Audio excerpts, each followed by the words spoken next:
Constructing your life is about much more than just building a bank account. Each week, join real estate entrepreneur and mindset coach Austin Linney as he interviews guests who are constructing their dream lives and impacting the world around them on a daily basis. If you're an entrepreneur or wanting to start a business, or you just want to hear motivating stories of how others have overcome the odds, you are in the right place. And now for your host, Austin Linney. Guys, welcome back to the Brain Dump. Austin in the house. We got Anthony with the good mic. I'm with the good mic. Man, I'm so jealous right now. Now I'm going to have to build out my own podcast studio. I can't take it. Guys, he's all in his new podcast studio. They're the big time now. Now I'm going to have to fly up there. For those of you guys that are watching this video from home, I just want you to take a second to enjoy. Look at that. Oh my goodness! Now nobody's there, so that's a bummer. How about now you're just getting fancy? Now you're just getting fancy. Oh my God! I have this fancy switchboard, so people at home are like, I have no idea what's happening right now, but I'm pushing buttons and things are happening on screen. It's really cool. Multiple camera angles, logos, guys. He's the big time. Yeah. So today we're not going to be talking so much about the podcast and like my camera and my microphone. We're going to be talking about something that's a little bit more interesting and maybe more applicable. So I created what I think to be one of the most clickbaity posts of my life. But underlying it, there's actually some really good content that I want to talk about around habits and success. So the clickbaity post that came out is the 8 habits that made me a millionaire. Oh my God. Wait, Anthony, wait. Mm-hmm. I don't want to be a millionaire. I don't need that kind of money. Okay, right? That's fine. Then you need to turn off, tune out right now. Don't stop listening. I'm not going to make you. That's the first thing they're going to comment on. How dare you? Yeah, listen, guys, I'm not saying that money is going to solve all your problems, but it does solve all your money problems. And when I think about my life and the areas that caused me the most stress, it revolved around 2 things. One was not knowing where I was going to live, and the other was money.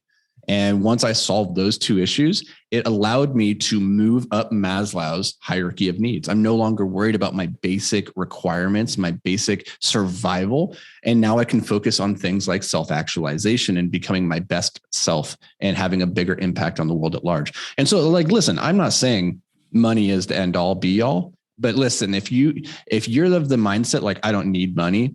Well, here's the thing. I don't believe you can give up something that you don't have. So you don't know what it's like to have money and just walk away from it and give it up. And so to be able to take the stance of like, I don't need that, like, you don't know. So let's try. Let's first win the money game, because I can teach you how to do that. It's the science. It's a science of achievement versus the art of fulfillment. Like, it's a science, like making money. It's a game. We can teach you the rules and you go win the game and then decide, I don't need to play this game anymore.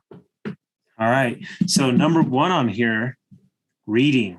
Oof. Read constantly, dude. Like, it's silly. The successful people that I know without failure read constantly. It's to the point now where it's not just like, oh, you become successful and you read. It's like, I think it's because you become successful because you read. Mm-hmm. Well, think of it this way. At the end of the day, I think the interesting thing that I just read this morning, so funny that we're talking about it, is that people are scared to read something that they don't know anything about. Like, somebody in the book's going to reach out and grab them and say, you don't know this.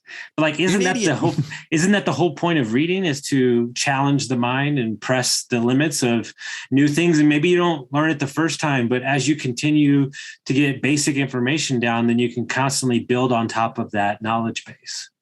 Reading, it's so powerful because you get to have an intimate, in-depth conversation with an expert on a topic. Whether or not you agree with that expert, that's an entirely different thing. But filling your mind with the thoughts and like surrounding yourself with geniuses.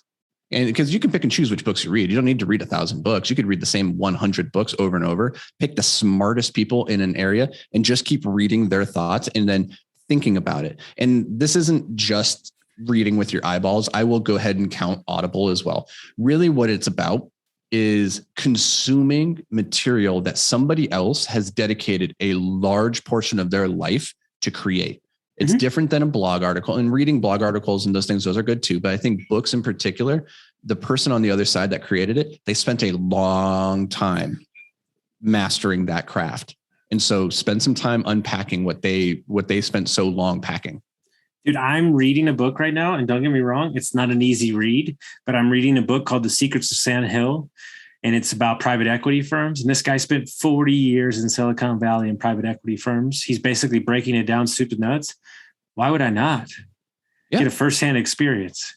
Exactly. And we're going to talk about this in one of the next habits, but let's go to number 2 on the list. Number 2, exercise daily. Yep. Your body is the only vehicle you get. Take care of it. It will take care of you. It is that simple. At the end of the day, if you're not taking care of your body, everything gets so much harder. It's so much harder to get out of bed, to have the energy to make it through the day. And when it comes to being successful, you have to have energy. There's no other way around it. So you have to start by taking care of the thing that's carrying you through the game, your body. I'm going to make it very clear, and I'll just leave it at this. You're not allowed to coach with me if you're not working out. Simple as that. Because if you're not pouring into your body and your health, then what's the point of working on your mind? Exactly. Yeah, exactly. It's if you want to be successful, but you're not willing to do what it takes to take care of yourself first, you don't have what it takes to be successful. Nope. Done. It's not even a question. It's the first thing I say. So yeah, as simple as that. Not even going to work. All right. This is the one that changed my life. This is the one. Find mentors. My whole stance, and like this goes back to the reading thing, right? Like you maybe don't have access to Elon Musk or Steve Jobs or these other people. So go read their biographies, go read the thoughts of the people who do have access to them. Like you can get in their spheres without actually being in the same room with them. But at the end of the day, like whether or not you can get in the same room or they're like a virtual mentor, the easiest to quickest way to the top of the mountain is to follow somebody who has already been there. And in the post, listen, there are no bonus points for doing it yourself. Nope. There are no bonus points. Nobody cares if you made it halfway up the mountain all on your own. It doesn't matter. So don't be too proud to ask for help.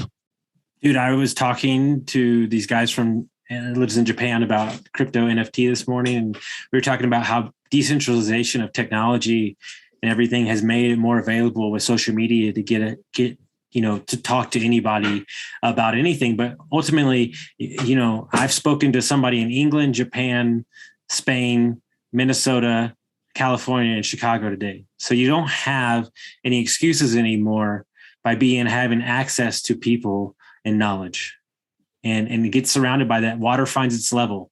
Make sure you're the dumbest guy in the room. And I promise you, you'll soon be the smartest. That's a good way of putting it. So, there is no excuse to this anymore. No, there is not. Yeah. So give more than you take. By the way, this might as well be tattooed on my chest. This is such an important concept that I think everybody just needs to constantly be reminded of, is that the most important return metric cannot be tracked on a spreadsheet. The most important return metric is return on karma, and doing the right thing. It's one of those, you put it out into the universe, has a way of coming back around. You can't track it, can't measure it, but it is the most powerful force. And so lead with value, lead by giving with very little expectation, because if you can go into every interaction, whether it's business or personal, with zero expectations, you can never be disappointed with the result. Dude, social capital is a real thing. It allows me access to operate in spaces and get buy-in from people because I leave, as I would say, I leave a little bit on the bone for everybody. Like, this is a long-term game. I'm not looking to take the most amount of money out. I'm always going to make sure everybody's getting a win-win. And by doing that, I create social capital that you can't put a price tag on. And it's a no-brainer. Now this one, which ties into the next habit, I have not done this, but this is a very interesting topic. Keep a decision journal. Oh, you skipped number 5. That's okay. We'll wait. Pardon me. We'll still go back to number 5 because this might as well be. This is number 6. This is number 6. Keep a decision journal. This is super powerful. And of all the habits that are in this list, this is probably the one that the fewest number of people do, but in my life has played the biggest impact, in the sense that judgment is a superpower. So you have to hone it with intention. But the problem is, how do we become better decision makers? This was not something that was taught in school. Nobody was taught a framework for how to evaluate your decisions and then to retroactively audit those decisions, say in a 6 month or 1 year time frame, to say like, was that the right decision? Is what I was thinking at the time, did I come to the right conclusion for the right reasons? We have a way of like getting to the end and then changing the narrative of what we were thinking at the time that we made the decision. We always cast ourselves in the best light. And so by keeping a decision journal in the moment where you can write down objectively and call your shot and say, this is what I think is going to happen. This is why I'm making this decision. And then revisiting that in the future allows you to catch things where you're like, oh my God, I made this decision for all the wrong reasons, but it worked out in the end for these reasons that I didn't even consider. You know what Mark told me the other day when we were talking about one of our clients? He said he's not paying you for his decisions. He's paying you for your confidence. Because I'm quick to make a decisive decision because I view that my judgment is pretty good when it comes to overseeing the different angles of an opportunity, right? And kind of big picturing it / looking at ways that it serves you. And I think that's something to be thoughtful for, because ultimately, as you continue to make more money, people are paying you for your judgment and your confidence behind that decision. Yeah, absolutely. At the end of the day, the reason people go do business with Warren Buffett is because he has a history of having incredible judgment. So that's never going to go away. So number 5 actually might as well just be called Austin Linney. I think you should change the title. Networking every single day. Now, here's how I'm going to turn this on its head, because everybody knows me. So let's just call that what it is. But how does an introvert such as you, which you've come out of your shell, obviously a lot more this year and the year prior, how does an introvert per se, who's running his businesses, how does he network every day when maybe it's not as a top priority on his list?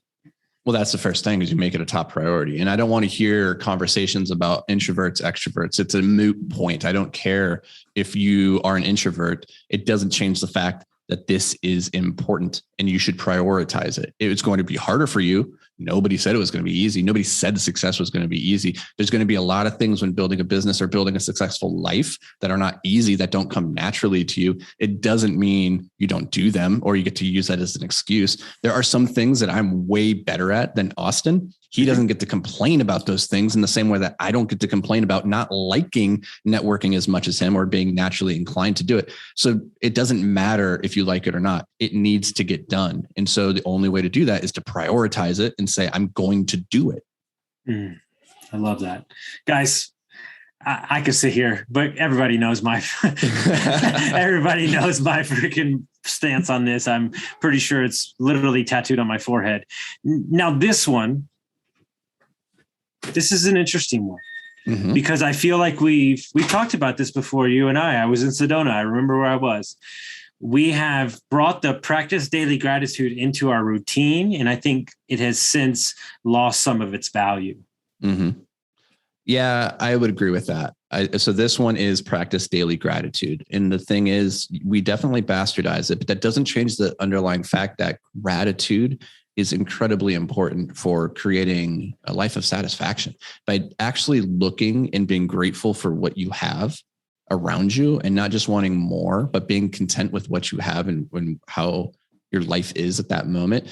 One of the interesting things about gratitude is that you cannot simultaneously be angry, frustrated, upset, and grateful at the same time. You can't do it. They're polar opposite emotions. And so by being grateful, you can't feel those other emotions. And that's powerful. Now, the other side of this is, in this tweet, what it says is gratitude is linked with 30% increase in productivity. Also, it feels good. What more do you need? Like we can use it as a hack for getting more productivity. But at the end of the day, it's about life satisfaction. And that's really what the money is all for anyway, right? Like, so that we can ideally be happier and buy back our time so we can go doing things that we want to do. But realize that at the end of the day, you don't need the money to be happy or to be grateful. Right now, you could be grateful. And if you're feeling negative emotions like anxiety or sadness, like you can overwrite those right now just by reflecting deeply on what you're grateful for. Well, I was walking with a buddy and you don't know if I was complaining or just being complacent. And he said, Austin, be careful that the life that you were fighting for, that you currently are living. And it was like, oh, wait, this thing that I longed for 2 years flying around the country, consulting people on Airbnbs, having my own podcast was what I was searching for, and I'm living it currently, and yet I'm not showing any gratitude around the situation. And it was in that moment that I kind of like paused and said, oh, I'm going to be extremely grateful every day because I created what I was seeking. Super powerful. Yeah. And what I would say to people who maybe are not where they want to be yet, reflect on the fact that you are on the path, period. Reflect and be grateful for where you are on the path, because you could always be further behind where you are. So that's one thing, right? Like Gary Vee talks about like the guy who's ranked last on the planet.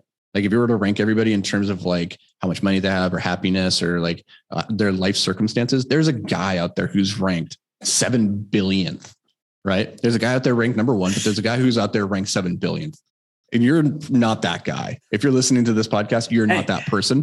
And so be grateful you're not that. And the 7 billion guy still has a chance. He's still got a chance. He's in the game. He's in the game, right? So who gives a shit? Now this one, Anthony, you don't coach people, but let me tell you something right now. I would say this is in the top 5 or the number 1 things I have to fix with my clients. Oh, yeah. Yeah. To-do lists. This one is ditch the to-do list. To-do lists are a waste. Learn to time block and schedule everything. Just trust me on this. As a guy who has ADHD, I actually have a to-do list. Like when I say these things, like they're a little bit tongue-in-cheek hyperbole. It's like, don't throw out the baby with the bathwater. The point here is the to-do list on its own is not a good tool for getting things done. And if you want to make money, you got to have to figure out a way to be productive with the hours that you have. And to-do lists, they make you feel, one is a little bit of overwhelm because that list is always growing and you're always throwing things on there. But it's also confusing being busy with being productive and effective, because the things that we tend to check off the to-do list are the easy things that don't move the needle forward.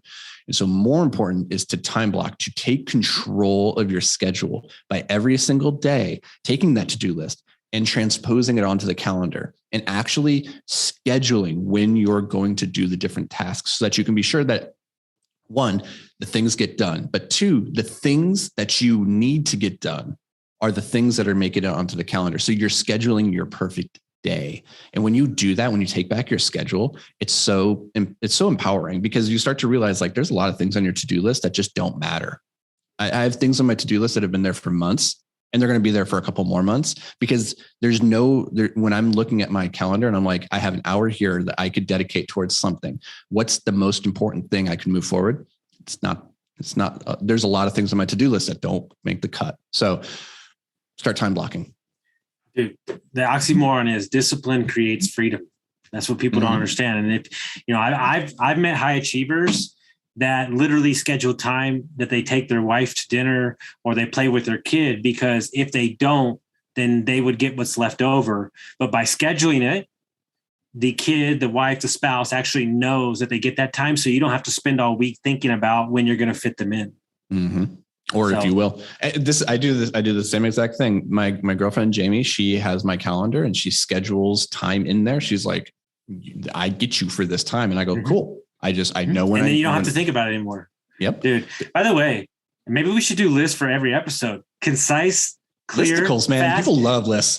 Dude, I'm telling you. So we're going to, guys, if you got some value, read over this list. Do not overcomplicate it. Don't you dare add things into this list, because that's all you need, guys. All right. Share this with somebody that'll get some value from it. We'll see you next time.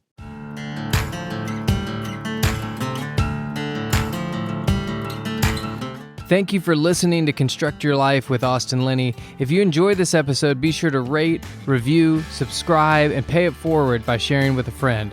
Most importantly, take this opportunity to start constructing your life by taking immediate action on what you learned. For show notes, resources, and more information on one-on-one coaching with Austin, visit constructyourlifepodcast.com.